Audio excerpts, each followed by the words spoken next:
I used to be down bad. And the story behind the thumbnail is I was doing this hike in Ecuador, and I see this young lady, very pretty young lady, who's making her way up very quickly because we're in a high altitude, so breathing is fucking difficult. I think we might have been at like 4,000, 5,000 meters, and she's just walking up there as if it was a walk in the park. And so out of breath, I like start up a conversation. Actually, there was like a kind of emergency. We had to bring this lady down because she broke her ankle or something. But we get talking, and I was able to talk with her like a complete stranger in the middle of nowhere, fucking Ecuador on the mountain. And we just start talking, and we talk the whole way up. We stop, we get like coffee together at this cottage place, and everything's great. And then I was with my family, and they're like, "Oh, let's get a photo of you two." I'm like, "Yeah, okay, it's fine." So we take a photo, and then later I look at the photo, and I'm like, "Man, why do I look so like I don't know, why do I look like that?" I didn't realize I looked like that when taking the photo, and that made me think how down bad I was. I don't think I was particularly down bad when this happened because this was like half a year ago, a little more than that. But even then, I think given the things that I've experienced and the things I've learned since, I was still a little needy and maybe not desperate, but like, yeah, a little needy, a little down bad, even back then. And so I like to share a few stories. I remember back when I was a little younger, I had a lot of crushes, like a lot. For some reason, most guys don't, well, at least the guys I know, aren't attracted to that many women, which I find a little weird, but I had a lot of crushes. There was this one girl I really liked. I was convinced she liked me too. Obviously, she didn't.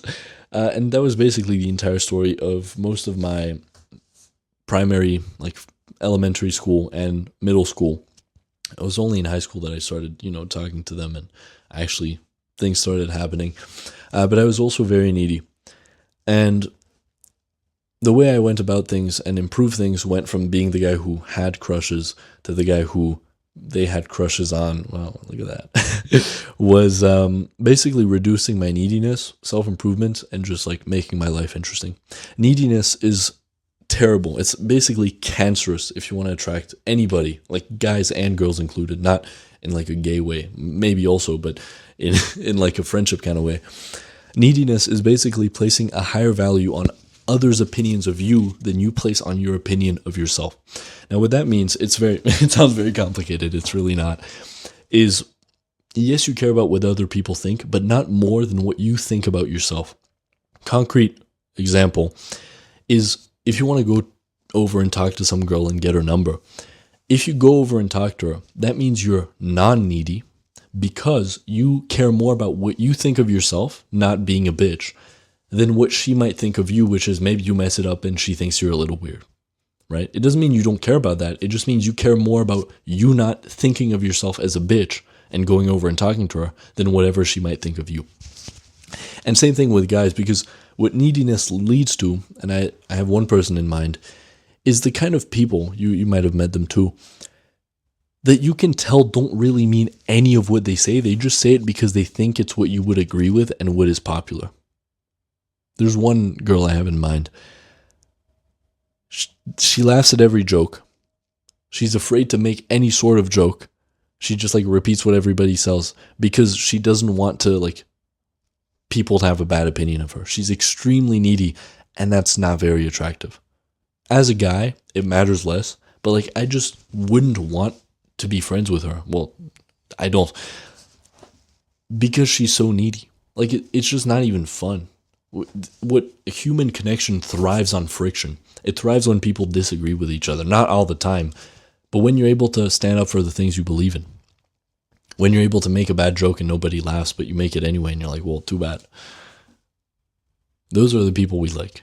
Not the people who like agree with everything we say, because just think about that. You think, wow, that's kind of weird. I don't really trust you. And it's just, I don't know, it's just a little embarrassing. It just gives you the ick. It's like, why are you trying to please everybody so much? It's just kind of annoying. So that's non-neediness. Self-improvement, obvious, just build yourself up. And then having an interesting life. I made a video about this. 2 things. Create and experience. Creating means working on something you really care about, working towards your goals, so the self-improvement. Experience means having experiences, going out, adventuring, traveling, going on dates, swimming in a lake, going on a hike, flying a plane, skydiving, all these things, experiences. Those two things make your life interesting. And that's what makes you not down bad. I think when people are down bad is when, well, the reason I was down bad is because I frankly didn't have that much going for me. And so getting a girl was like, would have been amazing. Whereas now, whether I have a girl or I don't, my life doesn't really change. Like, I have a girlfriend right now. If I didn't, my life wouldn't be that different. Yes, I would have made less progress because I have made a lot of progress since getting my girlfriend. And she's great. This doesn't mean I don't like her or anything. But I just know that I would be fine without her. Thinking that you won't be fine without somebody is what makes you down bad. That's what makes you be willing to agree with subpar behavior because you're just desperate. That's what down bad means. What is the goal with all of this? What do I go for? That's it. Self-improvement, non-neediness, and having an interesting life. Those three things, there's no way you're down bad. And then maybe healing some childhood trauma and like anxious attachment styles. Maybe I'll talk about that in a different video. Oh yeah, and one thing that's just fucking stupid is the people who say love is the most important thing in the world and it's all you need. There was, Mark Manson talks about this. One of John Lennon's albums was Love Is All You Need, or one of his songs. He was a horrible guy. Not his ideas, but like in terms of relationships, I'm pretty sure he did some pretty shady stuff. So no, love is not all you need, and love is not the most important thing in the world, especially for men, especially for masculine people in general, men or women.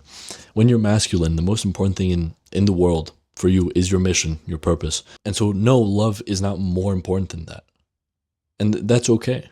I think being down bad is when you place love as the most important thing in the world, and then when you don't get it, it's like a starved dog. You need food. You become down bad. So no, love is not the most important thing. You basically, like, I realize that the people with the best lives and the best love lives, almost devalue love. Not to a psychopathic extent, but more than the average person. And throughout all of history, love wasn't seen as the most important thing. That's why marriages for the longest time in history weren't based off of love. They were based off of convenience. Is that the right thing? No, but it worked pretty well. And marriages don't seem to work that well anymore. So many reasons for that, but something to think about. But no, love is definitely not the most important thing in the world. I think porn also played a big role in this. When this happened, I was still on that. Definitely pedestalizes them. It's like, oh, women are the most important thing because that's all you think about, and you think about porn and everything, and you see them as like these sex objects, which they're just humans like everybody else. They fart too. And in terms of quitting, nothing worked for me except the easy peasy method. I've talked about that in other videos. I'm not sponsored. My God, I can't talk anymore. It's not paid. It's free. There's a podcast on Spotify. It's called The Easy Peasy Method to Quit Porn or something like that. Search it up. There's a free audiobook on Spotify. You can also find it online for free, like a PDF. And what this leads to is just a fucking amazing life. I have no other way to put it. Like, not being down bad is just amazing because you can just go about your day without constantly thinking about what women think and what, like, how you could talk to her. You just go about your day and then magically they want to talk to you. You make more progress towards your goals and you have a better time with women too. It's amazing. And so in terms of what I would do if I had to start over again, find your purpose. So find my purpose and pursue it. Devalue women and love. Realize they're just humans, and also don't see love as the most important thing. Don't be worried about, oh, I used to have this. I used to be worried that, oh my God, I'll be single forever. Nobody will ever love me. Probably has something to do with like anxious attachment styles. Talk to them like women and just understand they're human. Helps with not being down bad and quitting porn. I didn't write that. These are my notes, by the way. Just bullet points, not ChatGPT. None of this is ChatGPT, by the way. Well, I hope you could tell. Anyways, if you don't know me, my name is Miro, and my mission is to reach enlightenment. And I basically share my journey and the things I learn along the way with you. So if that sounds interesting to you, you can join me, subscribe, check out the Instagram. And this is the final video I'm recording tonight in Munich. I've been recording for